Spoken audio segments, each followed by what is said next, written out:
ጤና ይስጥልን የከበረ ሰላምታችን በመላው ዓለም ሆናችሁ ቃል ስፖርት ዩቲዩብ ቻናላችንን ለምትከታተሉ ውድ አድማጮቻችን ሁሉ ይድረስ ብለናል። ከእናንተ ከሆነው ቃል ስፖርት ዩቲዩብ ቻናል ለዚህም ሰዓት መርጠን ያሰናዳላችሁን ስፖርታዊ ጥንቅሮች እንደ ሁልጊዜው በቅደም ተከተል እያጋርናችሁ ቆይታ የምናደርግ ይሆናል። እስከ ፕሮግራማችን ፍጻሜ ቆዩን።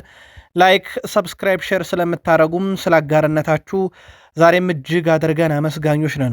ውድ ቤተሰቦቻችን በመረጃ ሰዓታችን ከኛ ጋር ስትቆዩ በርከት ያሉ ጥንቅሮችን በወቅታዊ ጉዳይ ላይ በተለይም በዝውውር መስኮቱ ላይ በስፋት እያደረስናችሁ ነው ከእናንተ ጋር ቆይታ የምናደርገው። በዝውውር መስኮቱ ከሪያል ማድሪድ ጋር የተያዘ ሰፋ ያለ መረጃ እናካፍላችኋለን። በባርሴሎናም ቤት የዝውውር ጉዳዮችና ወቅታዊ መረጃዎችን እናካፍላችኋለን። በአውሮፓ ዙሪያ ዛሬ ያገኘናቸው በርከት ያሉ የዝውውር መረጃዎችና ለእናንተ ውድ አድማጮቻችን ለሰዓቱ ብትሰሟቸው ብለን የመራረጥናቸው ዓለም አቀፍ የስፖርት መረጃዎችም እንዲሁ በቅደም ተከተል ሰዓታቸውን ጠብቀው የሚደርሱ ይሆናል። በተወዳጁ የእንግሊዝ ፕሪሚየር ሊግ የዝውውር መስኮቱን በስፋት እንመለከታለን። በርከት ያሉ የዝውውር ጉዳዮችን እናነሳለን። በአጫጭር ስፖርታዊ መረጃዎቻችን በቢግ ሲክስ ከሲቲ እንጀምራለን። በማንቸስተር ሲቲ በኩል የዝውውር ጉዳይን በተመለከተ ከባርሴሎና ተጫዋች ማምጣት ፍላጎት አላቸው። ጉዳዩን እናጠረዋለን። በቼልሲ አቶንም ተብሎ የተባረረው ሰው 100 ሚሊዮን ዩሮ ሀያኑን ክለብ ሊቀላቀል መሆኑን አረጋግጠናል። የቼልሲው ተጫዋች የገጠመው ነገር አለ፣ በቡድን ዜና እናካፍላችኋለን።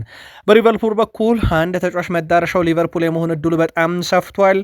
የዝውውር ሂሳቡ ግን ሲነገር በጣም አስገራሚ ሆኗል። ስለ ተጫዋቹና ስለ ሊቨርፑል ጥቂት ነገሮች እናካፍላችኋለን። ማንቸስተር ዩናይትድ ቀጣዩ አጥቂው ከፕሪሚየር ሊጉ እንዲሆን ፍላጎት አለው። በግራ ክንፍ ተከላካይ ቦታ አማካኝ ክፍሉን ጨምሮ ማንቸስተር ዩናይትድ ቤት ወቅታዊ ዝውውሮች በስፋት እናካፍላችኋለን። አርሰናል ተጫዋች አስፈርሟል፣ ታደምጡታላችሁ። ቀጣይ ፈራሚም ለማምጣት ጥረት እየተደረገ ነው። ለየት ያለ ዝውውር አርሰናል ለመፈጸምም በአማካኝ ስፍራ ጨምሮ ይዘዋል። ከዛ ውጭ ወቅታዊ ጉዳዮችን በአርሰናል የዝውውር መስኮትም እናጠራችኋለን፣ ቬኒሲየስ ጁኒየርን ጨምሮ። ላይክ፣ ሰብስክራይብ፣ ሼር እያረጋችሁን ቆዩን። ከኛ ጋር ስለሆናችሁ አመስጋኞች ነን። መረጃዎቹን የማካፍላችሁ ቃል ነኝ። አብራችሁን ቆዩ። ሪያል ማድሪድ የአጥቂ ክፍሉ ላይ ተጫዋቾችን ለማምጣት አሁን ካሉ ጥቂቶቹን መልቀቅ ይፈልጋል ተብሏል። እንደ ኢኤስፔን ዘገባ ከሆነ ሪያል ማድሪድ በርካታ ተጫዋቾቹን ለገበያ ሲያቀርብ በተለይም የአጥቂ ክፍሉ ላይ ተጫዋቾችን ለማምጣት ይረዳዋል ነው የተባለው። ከዚህ ጋር በተያያዘ በአጥቂ ክፍሉ ላይ እነማን ሊለቁ ይችላሉ በሚል ማርካ ደግሞ እንዲሁ የኢኤስፔንን ዘገባ ዋቢ አድርጎ ይዞት የወጣው መረጃ አለ። ከዚህ ጋር በተያያዘ ጆዜ ሞሪኒሆ በአሰልጣኝ ስታፍ ውስጥ የኤንድሪክን ቋሚነት ዋስትና እንደማይሰጡ አረጋግጧል። ስለዚህ በሪያል ማድሪድ ውስጥ ኤንድሪክ ቋሚ ሆኖ እንደማይጫወት ዳግም ተረጋግጧል። ኤንድሪክ ግን ለቋሚ ቦታዬ እዚሁ ሪያል ማድሪድ ቆይቼ እታገላለሁ እያለ ነው። በውሰት ሊለቅ የሚችልበት ሌላ እድል እየመጣ ነው ተብሏል። ከተጫዋቹ ጋር በተያያዘ ጉዳዩ እንከታተሏለን። ለማድሪድ ደጋፊዎች እናጋራቸዋለን። ባርሴሎና እና አትሌቲኮ ማድሪድ መካከል መሻሻሎች የሉም። ምናልባት በሳምንቱ መጨረሻ ሌሎች አዳዲስ ድርድሮች ይካሄዳሉ ነው የተባለው። ግን አትሌቲኮ ማድሪድ ብቻ ነው ዝውውሩን ያልፈቀደ እንጂ ዩሊያን አልቫሬዝ በግሉ ባርሳን ለመቀላቀል ፈቃደኛ እንደሆነ ፍላጎቱም ያ እንደሆነ ብቻ ማረጋግጦ ነበረ። ባርሴሎና ተጫዋቹን ከአትሌቲኮ ላይ በጫና ለመውሰድም ጥረት እያደረጉ ነው ተብሏል። መረጃው የሞንዶ ዲፖርቲቮ ነው። ምናልባት ለባርሴሎና ደጋፊዎች አንድ መረጃ እናካፍላችሁ። ካምፕኑ እየታደሰ እንደሆነ ይታወቃል። ስቴዲየሙ በስቴዲየሙ እድሳት ሰዓት ላይ ታዲያ የአንድ እድሜያቸው ከ50 ዓመት በላይ የሆኑ ሰው ህይወታቸው ማለፋቸው ተረጋግጧል በአደጋ ምክንያት። ባርሴሎናዎችም መግለጫ አውጥተዋል። በተፈጠረው ህልፈተ ህይወት ምክንያት ሀዘን ውስጥ ወድቀናል ነው የሚሉት። ከዚህ ጋር በተያያዘም በቀጣይነት የካሳ ክፍያ እንደሚከፍሉ ለቤተሰቦቹ፣ ለወዳጅ ዘመዶቹ ሁሉ መጽናናት እንደሚመኙም ተናግሯል። የባርሴሎና ፕሬዚዳንት ዋን ላፖርታ በግላቸው በጣም ማዘናቸውን ገልጸው ለቤተሰቦች መጽናናት እንመኛለን ብሏል። ጉዳዩ ግን በመጣራት ሂደት ላይ ነው የአደጋው መንስኤም። ከዙር ጋር በተያያዘ በጣሊያን ላይ ቆይ ይችላል እየተባለ ነው። በነገራችን ላይ የቀድሞ ሲቲ ተጫዋች አሁን በናፖሊ ቤት የሚገኘው ኬቨን ዳብሮይና በእርግጥ የአንድ ዓመት ኮንትራት ነው የፈረመው እስከ 27 መጨረሻ። ከዛ ውጪ 28 ድረስ የማራዘም መብት አላቸው ናፖሊዎች። ከዚህ ጋር በተያያዘ ግን ማሲሚሊያኖ አሌግሪ የቡድናቸው ቁልፍ ሰው አይደለም ተብሏል። ኬቨን ደብሮይና አሁን በናፖሊ ቤት ወደ 6.5 ሚሊዮን ዩሮ ዓመታዊ ክፍያ ያገኛል። በጣም ትልቅ የሚባል ክፍያ ነው። እናም በናፖሊ ቤት እንደማይቀጥል እየተነገረ ይገኛል። የተለየ አዲስ ነገር ካልተፈጠረ በስተቀር ይህ ዝውውር የሱ በዛ መቆየቱ እርግጥ አይደለም እየተባለ ነው። ጉዳዩን በቃል ስፖርት ዩቲዩብ ቻናል ተከታትለን እንዲሁም እናደርሳችሁ ይሆናል። አል ሂላሎች በዝውውር መስኮቱ የባየር ሞኒኩን ኮከብ ኢላማቸው አድርጓል። ግን ባየር ሞኒክ ተጫዋቹን ለመሸጥ ፈቃደኛ አይደሉም ተብሏል። የሳውዲ አረቢያው ክለብ አል ሂላል ሉዊስ ዲያዝን ነው ለማስፈረም ፍላጎት ያለው። በርከት ያሉ አማራጮችን እየተመለከተ እንደነበር ይታወቃል። የሰመርቪልን ዝውውር ካጠናቀቀ በኋላ ነው በነገራችን ላይ የሉዊስ ዲያዝን ጉዳይ መመልከት የጀመረው። አሁን ባለ ሂደት ግን ባየር ሞኒኮች ተጫዋቹን ለመልቀቅ ፈቃደኛ እንዳልሆኑ ነው ስካይ ስፖርት ያስነበበው።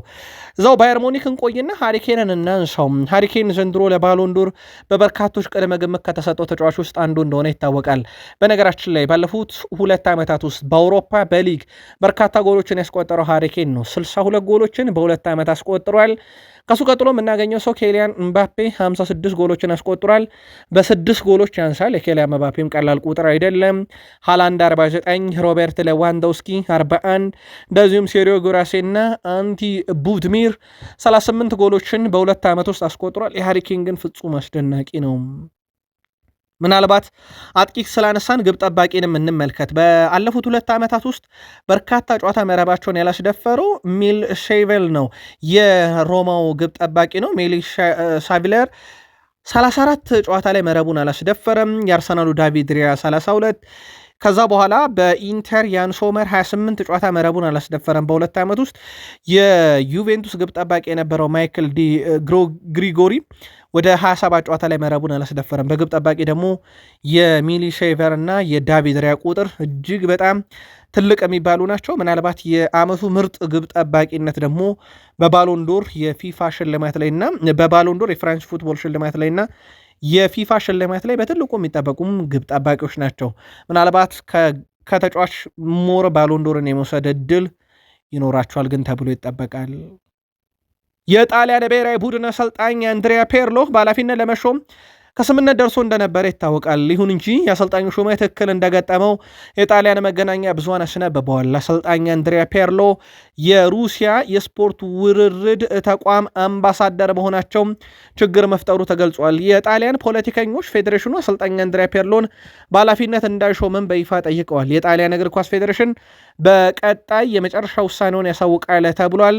በዚህ ምክንያት የአንድሪያ ፔርሎ ሹመት ሂደት ሊስተጓጎል እንደሚችል ነው የተዘገበው። እዚሁ ብሔራዊ ቡድን ላይ በተያዘ የዓለም ዋንጫ በጣም አነጋጋሪ ፍጻሜ ጨዋታ ነበር። የአርጀንቲና በዛን ያክል ደረጃ መዳከም እውነት እግር ኳሳዊ ብቻ ነው እስኪባል ድረስ 117 ደቂቃን የጠበቀ ብሔራዊ ቡድን ነበር አንድ ሙከራ እንኳን ለማድረግ።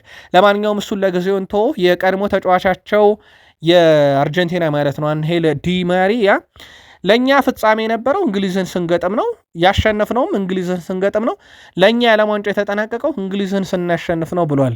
በእርግጥ በእንግሊዝና በአርጀንቲና መካከል ያለው ፖለቲካዊ ሽኩቻ ወይም የ1982ቱ የፎክላንድ ደሴት ጦርነት ለዚህ እንደ ምክንያት ይገለጻል። ስፔን ምርጥ ስለነበረች ዋንጫውን ወስዳለች፣ ለእኛ የዓለም ዋንጫ ያበቃው እንግሊዝን ድል ስናደርግ ነው ሲል ተደምጧል። ቃል ስፖርት ላይ ናችሁ ውዶቻችን። እሳቱን የተመራረጡ ስፖርታዊ ጥንቅሮች እያጋራናችሁ እንገኛለን። እስከ ፕሮግራማችን ፍጻሜ በድጋሚ ቆዩን። ላይክ፣ ሰብስክራይብ፣ ሼር ስለምታደረጉን ስለ አጋርነታችሁ፣ ስለ 100,000 ሰብስክራይበር ጉዟችን አምባሳደርነታችሁ አመስግነናል። በፕሪሚየር ሊግ መረጃችን ስትቆዩ ላይክ ማድረግ እንዳይረሳ። ፕሪሚየር ሊግ ላይ የሚጠበቁ ዝውውሮች አሉ። አንደኛው ፉልሃም ነው። በተለይም አልቫሮ አርቤሎዋን ከሾሙ በኋላ ከሪያል ማድሪድ ተጫዋች ለማምጣት የሚደረገው ጥረት ቀጥሏል። ጎንዛሎ ጋርሻን ለማስፈረም በሙሉ አቅማቸው ፉልሃሞች እየተንቀሳቀሱ ነው። ከፍተኛ የሆነ የዝውውር ጥያቄም በሳምንቱ መጀመሪያ ቀናት ለማቅረብ በፉልሃም በኩል እቅድ ተይዟል።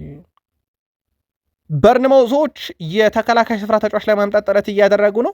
የቤኔፊካውን አንቶኒ ሲልቫ ለማምጣት አሁንም ጥረታቸውን አጠናክሮ ቀጥሏል። በግል ጉዳይ ብዙ ችግሮች የሉም ይላል የስካይ ስፖርት ዘገባ። ዝውውሩ ለመፈጸም ግን ቤኔፊካዎች የጠየቁት ገንዘብና እንደዚሁም በበርንማውዝ መካከል የተወሰኑ ልዩነቶች አሉ። በርንማውዞች 25 ሚሊዮን ዩሮ ለማቅረብ ዝግጁ ናቸው። በቤኔፊካ በኩል ደግሞ ከ30 ሚሊዮን ዩሮ በላይ ለዚህ ዝውውር ይፈለጋል ብሏል ስካይ ስፖርት። በሌላ በኩል የፕሪሚየር ሊጉ ተሳታፊ ብሬንትፎርድም ከሻምፒዮንሺፑ ክለብ ዌስትሃም ዩናይትድ ተጫዋች ለማምጣት ፍላጎት አለው። የግራ ተመላላሹን አልሃጂ ሜሌክ ዲዩፍን ለማምጣት ነው ፍላጎት ያላቸው። በሻምፒዮንሺፑ ክለብ ይቀጥላል ተብሎ አይታሰብም። ተጫዋቹ ወደ ፕሪሚየር ሊግ እና ወደ ሌሎች ሊጎች የማደግ ፍላጎት አለው። በዌስትሃም ዩናይትድ በኩል በቀጣይ ተጫዋቹን ለመሸጥ እስከ 50 ሚሊዮን ዩሮ የዝውውር ሂሳብ እንዲፈልጋሉ ተብሏል። ማንቸስተር ሲቲ በዝውውር መስኮቱ ላይ ተጫዋቾችን ለማምጣት ጥረት ማድረጉን ቀጥሏል። በተለይም ሮድሪን ለማምጣት ከስጋት ውስጥ የገባው ማንቸስተር ሲቲ በዝውውር መስኮቱ ላይ የባርሴሎና የአማካይ ስፍራ ተጫዋች ማርክ በርናልን ለማምጣት ፍላጎት አላቸው ተብሏል። በቼልሲ በአርሰናል ይፈለጋል። የ19 ዓመት ስፓናዊ የአማካይ ስፍራ ተጫዋች በርናል በአሁኑ ሰዓት በባርሴሎና ቤት እስከ 29 የሚያቆይ ኮንትራት አለው።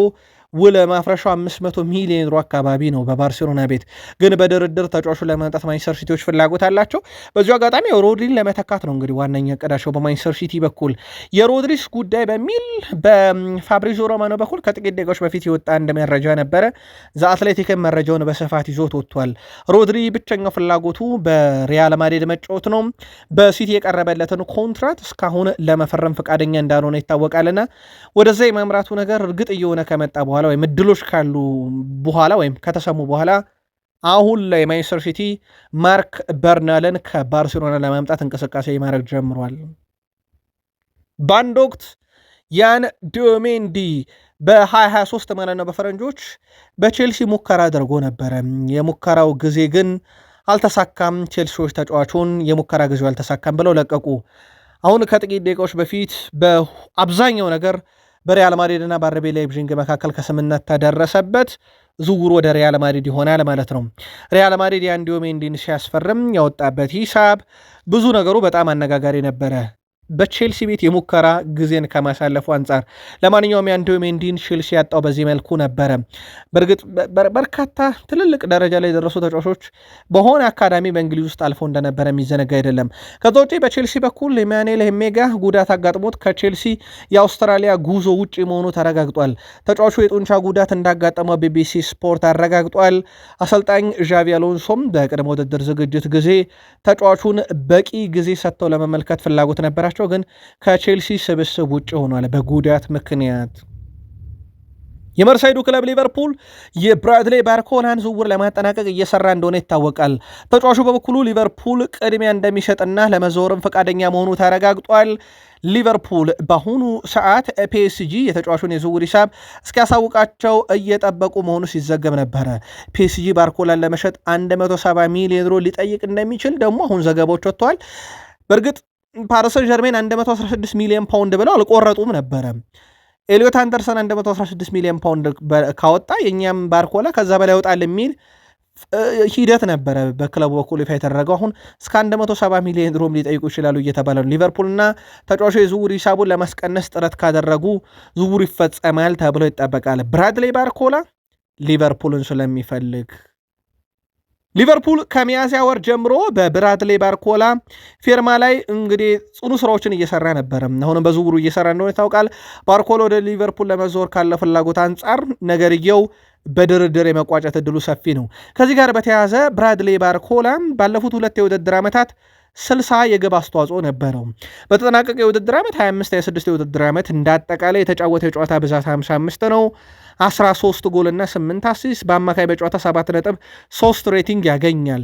አምና 58 ጨዋታ አድርጎ 21 ጎል 18 አሲስት፣ በጨዋታ 7.5 ሬቲንግ ያገኛል። የሚያገኛቸው ሬቲንጎች የተጫዋቹን ፐርፎርማንስ ሊገልጽ ይችላል። በርካታ የሚነሱበት ጥያቄዎች አሉ። የግብ አካባቢ ላይ አግቢ ወይም ጨራሽ አሲስት አድራጊ አይደለም በሚል ብዙ ወቀሳ ይቀርብበታል። ከዚህ ጋር በተያያዘ ብዙዎች ሲቃወሙት ነበር። በአንድ ወቅት ስሙ ከአርሰናል ጋር ሲያዝ የአርሰናል ደጋፊዎች፣ በሌላ በኩል ከሊቨርፑል ጋር ስሙ ሲያዝ ሊቨርፑልያን ስሎትን እስከ መመኘት ደርሰው ነበረ። ግን ብራድሌ ባርኮላ ወደ ሊቨርፑል ሊያመራ የሚችልበት እድል አሁን በጣም ሰፍቷል። ተጫዋቹ ምርጫው ሊቨርፑል ሆኗል። ማንቸስተር ዩናይትድ የአጥቂ ክፍሉን ለማጠናከር ይንቀሳቀሳል። በተለይም የጆሽኳ ዜርኪዚን ወደ ዩቬንቱስ ወይም ወደ ሌሎች ክለቦች ማቅናተን ተከትሎ የሚመጣ ተጫዋችን እያፈላለጉ ይገኛሉ። ከዚህ ጋር በተያያዘ ማንቸስተር ዩናይትድ ጆሽኳ ዜርኪዚን በዚህ ክረምት ኮልትራፎርድ የሚለቅ ከሆነ ዋነኛ ተተኪያቸው እንዲሆን የሚፈልጉት ኦሌ ዋትኪንስን ነው። ዩናይትድ በማጥቃት መስመሩ ላይ ያደርገው ለሚችለው ለውጥ እየተዘጋጀ ባለበት ወቅት እንግሊዛዊ አጥቂ ዋነኛ ኢላማ አድርገዋል። በተለይም ከማንቸስተር ዩናይትድ ወቅታዊ ፖሊሲና ከዝውውር ሂሳብ አንጻር በጣም ምቹ ተጫዋች እየተባለ ነው ኦሌ ዋትኪንስ። አርሰናል ባለፈው ጥር ወር ላይ ተጫዋቹን ለማስፈረም በተለይ ባለፈው ዓመት ማለት ነው ለማስፈረም ከስምነት ደርሶ ግን በአስቶን ቪላና በአርሰናል መካከል የ20 ሚሊዮን ፓውንድ ልዩነት ተፈጥሮ የቀረ ዝውውር ነበር። አሁን ላይ አስቶን ቪላ ለኦሊ ዋትኪንስ 40 ሚሊዮን ፓውንድ አካባቢ የሚቀርብ ጥያቄ ሊቀበል ፈቃደኛ ነው። ይህ ማለት አምና ጥር ላይ አርሰናል አቅርቦት የነበረው ገንዘብ እንደማለት ነው። በማንቸስተር ዩናይትድ በኩል ልምድ ያለውን ተጫዋች በጣም በዝቅተኛ ሂሳብ ማምጣት እቅዱ እንደነበረ ይታወቃል። ዘሰን ስፖርት እንደዘገበውም ከሆነ ዩናይትድ የዘርኪዜን መውጣት ተከትሎ ኦሌ ዋትኪንስን ወደ ቡድኑ ያመጣል ተብሎ ይታሰባል። ከወቅታዊ ዩናይትድ ዝውውር ፖሊሲ አንጻር ሊፈጸም የሚችልበት እድል አለ የዘርኪዜን መውጣት ተከትሎ። ዩናይትዳውያን ግን ዝውውሩ እንዴት ታዩታላችሁ? በቃል ስፖርት ዩቲዩብ ቻናል በሀሳብ መስጫ ሳጥናችን ላይ ላኩልን። ማንቸስተር ዩናይትድ ተጨማሪ የመሃል ሜዳ ተጫዋች ማምጣት እንዳለ ሆኖ በግራ መስመር ቦታ ላይም ቡድኑን ለማጠናከር እንቅስቃሴ እያደረገ እንደሆነ ይታወቃል። አሁንም በዋነኝነት ቁጥር 1 የማንቸስተር ዩናይትድ ኢላማ ሆኖ የቀጠለ ሉዊስ ሻይል ነው። ማንቸስተር ዩናይትድ ለማስፈረም የሚያስበው ተጫዋች ክለቡን ለመልቀቅ ዝግጁ ከሆነ ብቻ መሆኑ ተዘግቧል። ኒውካስልም ማለት ነው። በሌላ በኩል ማንቸስተር ዩናይትድ ሌሳንድሮ ማርቲኔዝ ያጋጠመው ጉዳት ከባድ እንዳልሆነ በማሰብ በዛ ቦታ ላይ ተጫዋች ላይ ያመጣ ይችላል ተብሏል። በማቲያስ ዴላይት ግን በቅርቡ ወደ ሜዳ እንደማይመለስ እየተነገረ ሲሆን የመጀመሪያ ሳምንት ጨዋታም ሊያመልጡ ይችላል። በተከላካይ ክፍል ግን ዋነኛ ዕቅድ የግራ መስመር ተመላላሽ ሉዊስ ሻይል ከኒውካስል ዩናይትድ ከሚለቅ ከሆነ ወይም ፈቃደኛ ከሆነ ዩናይትድ በስፋት ይንቀሳቀስበታል። በኦሪዮል ቹዋሚኒ ጉዳይ ላይ በርካታ ያሉ የዜና ምንጮች የኦሪዮል ቹዋሚኒ ጉዳይ በሪያል ማድሪድ የመቀጠሉ አሁን በጣም ሰፊ ነው። በተለይም ሪያል ማድሪድ የማንቸስተር ዩናይትድ ኢላማ ለሆነ ኦሪዮል ቹዋሚኒ ኮንትራት አቅርቦ ለማስማማት ጥረት እያደረገ እንደሆነ ይታወቃል። ሮድሪ ማስፈረም በሮድሪ መፈረም ሂደት ላይ የተወሰነ ጥርጣሬ ከነበረ ሰዓት ጊዜ ማድሪድ እንደሚቆይ ተነገረ። አሁን ሮድሪ ወደ ማድሪድ ሊያቀና የሚችልበት እድል እንዳለ በስፋት ሲነገር ደግሞ የዚህ ተጫዋች መልቀቅ በስፋት እየተነገረ ነው። ሮድሪ ሊገኝ የሚችልበት እድል ማንቸስተር ዩናይትድ እንዲሁ የአማካኝ ስፍራውን ተጫዋች በተለይም ኦሪዮል ቹዋሚኒ ሊያገኝ የሚችልበት እድል አለ የሚለው መረጃ በስፋት እየወጣ ይገኛል። ጉዳዩን እየተከታተል ነው። ለዩናይትድ ደጋፊዎች የሮድሪን ዝውውር ወደ ሪያል ማድሪድ፣ የኦሪዮል ቹዋሚኒን ዝውውር ወደ ማንቸስተር ዩናይትድ ምናልባት ካለ እንዲሁ እየተከታተል እንነግራችኋለን። የማንቸስተር ዩናይትድ ሰዎች በሌሳንድሮ ማርቲኔዝ ላይ እርግጠኞች ናቸው ተብሏል። የመጀመሪያው በክለቡ እንደሚቆይ ምንም አይነት የመሸጥ እቅድም ውሳኔም የለም። እንደ ሜን ስፖርት ዘገባ ከሆነ ተጫዋቹ በዚህ ክረምት በምንም አይነት መንገድ እንዳይሸጡ ዩናይትዶች ወስኗል። በተቃራኒ ዩናይትድ ተጫዋቹ የዓለም ዋንጫ እረፍቱን ሲያጠናቅቅ በክለቡ ይቀጥላል ተብሏል። ከዚህ ጋር በተያያዘም እንደ ማንቸስተር ዩናይትድ ማርቲኔዝ በውድድር ዓመቱ መጀመሪያ ዝግጁ ሆኖ ለጨዋታም ይበቃል፣ ጉዳቱም በጣም ያን ያህል ከባድ የሚባል አይደለም ብለዋልና በማንቸስተር ዩናይትድ በኩል ተጫዋቹ ለጨዋታ ዝግጁ ነው። በሌላ በኩል ለማንቸስተር ዩናይትድ ደጋፊዎች ምናልባት የቀድሞ ተጫዋቻችሁ ነው የምንለው ከዚህ በኋላ ጀደን ሳንቾን የቀድሞ የማንቸስተር ዩናይትድ ተጫዋች ጀደን ሳንቾን ለማስፈረም ክለቦች መጥተዋል። በተለይም ጀደን ሳንቾ በኳታር ክለቦች እየተፈለገ ነው። እሱን ለማስፈረም ጥረቶች ተጀምሯል የተባለው ማንቸስተር ዩናይትድ በነፃን የለቀቀው በውሰት በተለያዩ ክለቦች ተዘዋውሮ የተጫወተው ጀደን ሳንቾ አሁን ላይ ቀጣይ መዳረሻውን በግሉ ነው የሚፈልገው። ዩናይትድ አንድም ድርድር ላይ አይሳተፍም። የካታር ክለቦች በስፋት እየተንቀሳቀሱ ነው። አርሰናል ተጫዋች አስፈርመዋል። አርሰናሎች በዛሬው ዕለት የ16 ዓመቱን በጣም አስደናቂ ተጫዋች አክሰልን ከካርዲፍ ሲቲ ያስፈርመዋል። የግራ ክንፍ ተጫዋቹ ከካርዲፍ ሲቲ ወደ አርሰናል ሲመጣ በካርዲፍ ሲቲ የ2025 የሻምፒዮንሺፕ ምርጡ ተጫዋች ተብሎ እንደተመረጠ ይታወቃል። ተጫዋቹ በአርሰናል ቤት የሕክምና ምርመራውንም በተሳካ ሁኔታ አጠናቋል። በአርሰናል በቀጣዩ የውድድር ዓመት የቡድኑ አካል ይሆናል። በተለይም በአካዳሚ ውስጥ በስፋት ይሳተፋል ተብሎ ነው የሚጠበቀው። ዛሬ እንግዲህ የሕክምና ምርመራውን በተሳካ ሁኔታ አጠናቋል።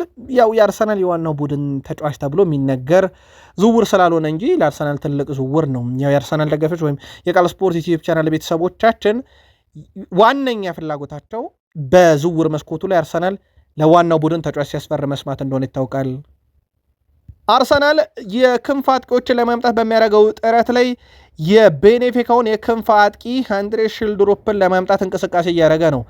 ቶትናምና ሮማ የተጫዋቹ ሌሎች በጣም በጥብቅ የሚፈልጉት ክለቦች ናቸው። ከዚህ ጋር በተያያዘ የኖርዌይን ተጫዋች ለማምጣት በሚደረገው ጥረት ላይ 100 ሚሊዮን ዩሮ በላይ የዝውውር ሂሳብ እንደሚያስፈልግ ነው በርከት ያሉ የዜና ምንጮች በዘገባቸው ይዘው እየወጡ የሚገኙት።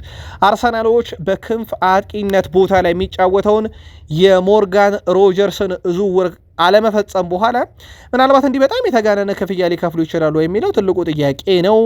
በአርሰናል በጥብቅ እየተፈለገ ነው። አንድሬ ሽልድሩፕ በቤኔፊካ በኩል ምናልባት ከሪያል ማድሪድ ጋር በነበረ ጨዋታ ከዛ ውጪ በዓለም ዋንጫም ላይ እንደዚሁ ተመልክተናል። በጣም አስደናቂ ነበረ። በኖርዌይ ብሔራዊ ቡድን በኩል ምናልባት በደንብ ተመልክታችሁታል ብለን እናስባለን። 100 ሚሊዮን ዩሮ ፈልጓል ቤኔፊካ። አርሰናል ግን ይህን ገንዘብ ለመክፈል ለጊዜው ፈቃደኛ አይደለም ተብሏል።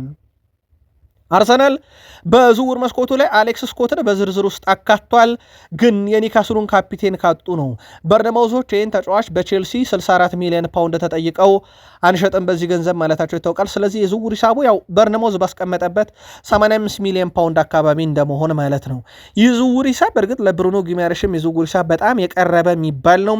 ግን አርሰናል ቁጥር አንድ ምርጫቸው ብሩኖ ጊማሬሽ ስለሆነ እንጂ የዝውውር ሂሳቡ በዛን ያክል ደረጃ ልዩነት ኖሮት አይደለም። በእርግጥ በርነማውዝ የሚፈልገው 80 ሚሊዮን ፓውንድ ነው። ኒካስል የሚፈልገው 100 ሚሊዮን ፓውንድ ነው።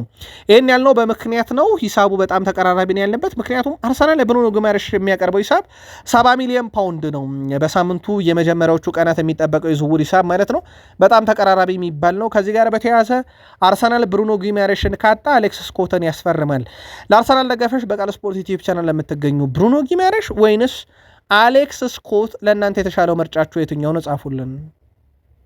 ቪኒሺየስ ጁኒየር ማለት በአርሰናልና በሪያል ማድሪድ ፍልሚያ መካከል ባለፉት ወደ 20 ዓመታት ገደማ በሁለቱ ክለቦች የእርስ በርስ ግንኙነት ብቸኛው ግብ አስቆጣሪ ነው። አርሰናል ላይ ቪኒሺየስ ጁኒየር ፌብራሪ 21 2006 1-0 አርሰናል አሸነፈ። ማርች 7 2006 0-0 አጠናቀቁ አርሰናልና ማድሪድ። ከዛ በኋላ ኤፕሪል 8 2005 አርሰናል ሪያል ማድሪድን 3-0 አሸነፈ። አሁንም ማድሪድ ጎል አላስቆጠረም ነበር። ኤፕሪል 16 2005 ሪያል ማድሪድ ከአርሰናል 2-1 ሲያሸንፍ ያችን ብቸኛ ግብ ያስቆጠረው ቪኒሺየስ ጁኒየር ነው። አሁን የአርሰናል ኢላማ እንደሆነ ይታወቃል። ስለዚህ ማድሪድ ብቸኛው አርሰናል የግብ አስቆጣሪውን ለአርሰናል ሊሰጥ ይችላል እንደማለት ነው። በቪኒሺየስ ጁኒየር ዝውውር ጉዳይ ላይ ከስፔን የሚወጡ በርከት ያሉ መረጃ ምንጮች ሪያል ማድሪድ ከዚህ ቀደም ለቪኒሺየስ ያቀረበው የኮንትራት ውል ማሻሻል አይፈልግም። ክለቡ ተጫዋቹን ይፈልጋል። ቪኒሺየስም የመጀመሪያ ምርጫው በማድሪድ መቆየት ነው። በቪኒ ኮንትራት ዙሪያ ብዙ ጫናም አያሳድሩም ነው የተባለው። ነገር ግን ሪያል ማድሪድ በሚፈልገው መልኩ ኮንትራቱን ማራዘም ካልቻለ ተጫዋቹን በዚህ ክረምት ይሸጣል። ይሄ አሁናዊ በማድሪድ በኩል የተያዘ ቅር ነው። አርሰናል ሞርጋን ሮጀርስን በቼልሲ ተነጠቀ። ምናልባት አልፈለገም የሚልም መረጃ በብዙ በኩል ስላለ በእርግጥ ተነጠቀ ለማለት ይቸግራል። ብራድሊ ባርኮላ ወደ ሊቨርፑል ነው። ያንዲዮ ሜንዲ ወደ ሪያል ማድሪድ ነው። ቪኒሺየስ ጁኒየር ወደ አርሰናል። ምናልባት ከሞርጋን ሮጀርስ፣ ከብራድሊ ባርኮላ፣ ከያንዲዮ ሜንዲ አንጻር የቪኒሺየስ ጁኒየር ጉዳይ በዚሁ አጋጣሚ ግን ለአርሰናል ደጋፊዎች ጥርት ማድረግ የምንፈልገው በሪያል ማድሪድ ስምምነት ከሌለ ብቻ ነው ቪኒሺየስ ጁኒየር ወደ አርሰናል ሊመጣ የሚችልበት እድል ያለው። ይሄንን የአርሰናል ደጋፊዎች አስመራችሁ እንድትይዙልን እንፈልጋለን። ቪኒሺየስ ጁኒየር አሁን ካለው 18 ሚሊዮን ዩሮ ዓመታዊ ደሞዝ 2 ሚሊዮን ዩሮ ጭማሪ ጠይቆ ወደ 20 ሚሊዮን ዩሮ ይፈልጋል። በእርግጥ አንዳንዶች የለም 30 ሚሊዮን ዩሮ የሚሉም አሉ። ከዚህ ጋር በተያያዘ ምናልባት 20 ሚሊዮን ዩሮ ቢሆን አርሰናል ሲከፍላለው የሚል ጥያቄ እየተነሳ ነበረ። ለሚኬል አርቴታ አዲስ ኮንትራት አርሰናል ሊከፍል ያቀደው በአመት 20 ሚሊዮን ዩሮ ነው። ስለዚህ ለሚኬል አርቴታ ከከፈለም አርሰናል ለቪኒሺየስ ጁኒየር የማይከፍልበት አቅም ጉዳይ ሊነሳ አይችልም። ከዚህ ጋር በተያያዘ በአርሰናል ፖሊሲም ዘንድ የተደገፈ ዝውውር ስለሆነ ለማንኛውም የዚህ ዝውውር ጉዳይ እልባት የሚያገኘው የማድሪድና የቪኒሺየስ ጁኒየር የመጨረሻ ውሳኔ ሲወሰን ነው። አብረው ካልቀጠሉ አርሰናል ደግሞ ከኔ ዘንድ ትሆን ብሎ ጥያቄ ያቀርባል። ጉዳዩ በቃል ስፖርት ዩቲዩብ ቻናል በትኩረት እየተከታተልነው ነው፣ እናደርሳችኋለን። ስትወዱን ላይክ አድርጉ፣ መረጃዎቻችንን ለወዳጅ ዘመዶቻችሁ ሼር አድርጉልን። የ100 ሰብስክራይበራችን ጉዞ አካል መሆን እንዳይረሳ፣ ጥቂቶች ይቀሩናል።